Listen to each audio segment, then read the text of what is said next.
Bien, a continuación lo que va a hacer Emil Van Beniste es preguntarse eh, cuál es el origen de la subjetividad y va a decir que la subjetividad es la capacidad del locutor de plantearse como sujeto y él se va a preguntar a continuación de dónde proviene la capacidad o de dónde proviene el hecho de que haya una subjetividad y va a dar una respuesta que es interesante, que es la siguiente: el fundamento de toda subjetividad es siempre lingüístico. ¿Por qué?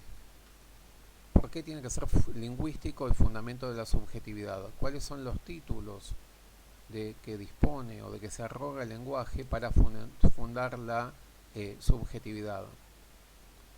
Y va a decir lo siguiente: él sabe perfectamente, ya que se trata de un más que respetable lingüista con conocimiento de varias lenguas antiguas, como el sánscrito, el hitita, etcétera.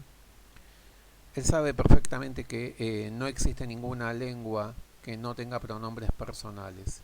Y ese hecho para él es absolutamente remarcable, notable. En ninguna época, en ninguna región, faltan jamás en una lengua los pronombres personales. Una lengua sin expresión de la persona no se concibe.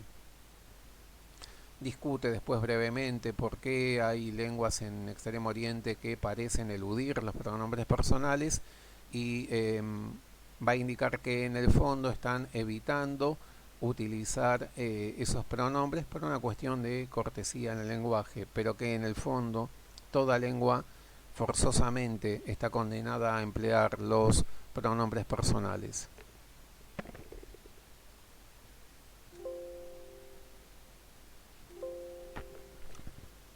A continuación se pregunta Emil Van Benist cuál es la naturaleza de los pronombres y va a decir que los pronombres se distinguen de todas las demás palabras porque no remiten ni a un concepto ni a un individuo. Acá debemos detenernos y pensar qué es exactamente, qué entiende por remitir. Bien,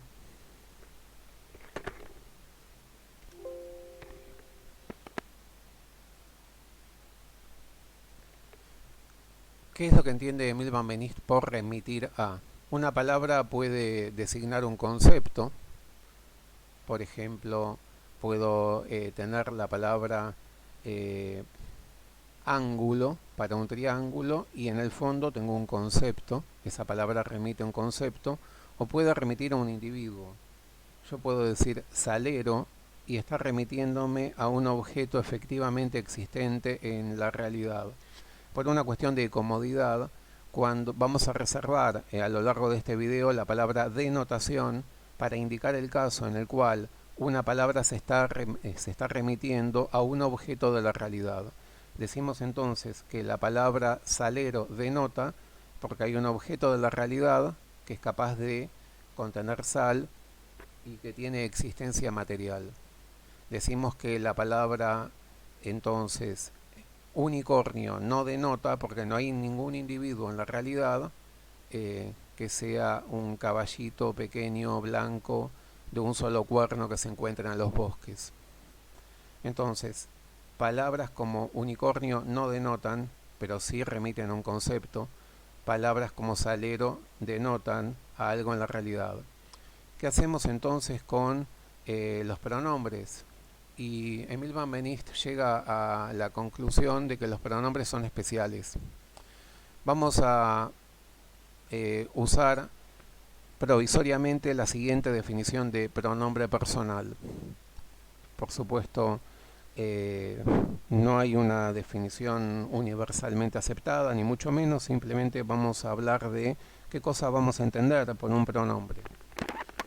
Los pronombres son palabras no denotativas de significado ocasional.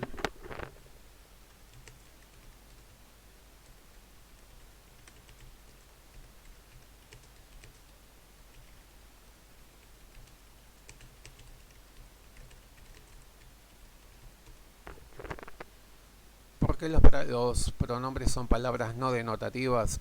Según nosotros definimos denotar, si denotar es señalar un objeto de la realidad, entonces no podemos decir que los pronombres personales denoten. ¿Qué cosa sería un yo? Un yo no tiene el mismo estatuto lingüístico que la palabra salero, por así decir. La palabra salero sí está efectuando una conexión entre el discurso y la realidad objetiva, la realidad material, pero los pronombres no funcionan de esa manera. En cuanto al significado ocasional, el significado de pronombre variará de acuerdo a quién sea el que pronuncie la palabra. Eso es lo que va a hacer Emil Van Benist en esta discusión de cómo funcionan los pronombres, y él va a decir entonces que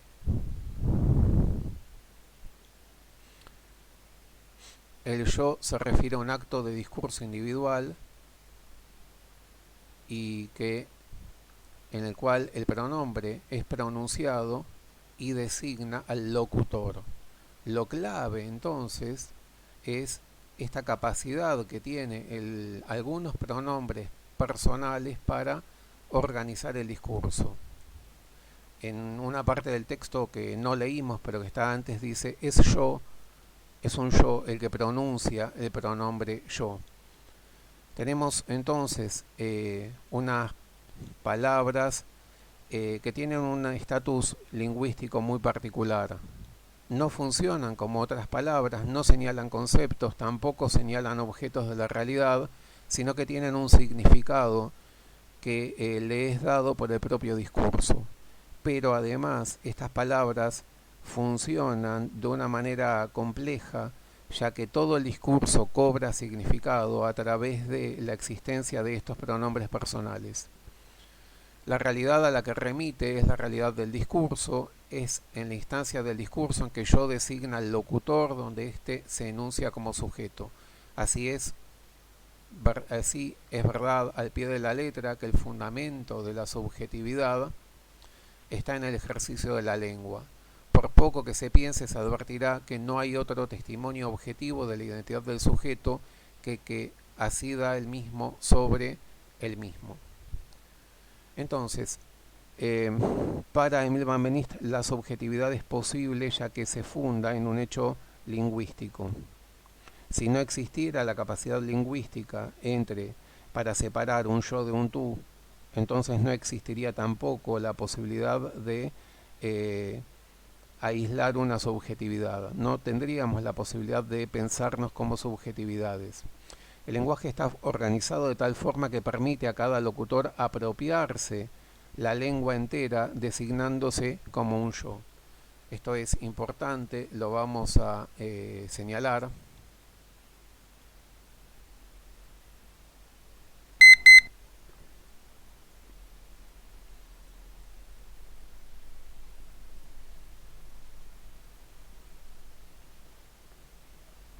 Acá. El lenguaje está organizado de tal forma que permita a cada locutor apropiarse la lengua entera designándose como un yo. Vamos a interrumpir acá la segunda parte del video y vamos a comenzar con la tercera.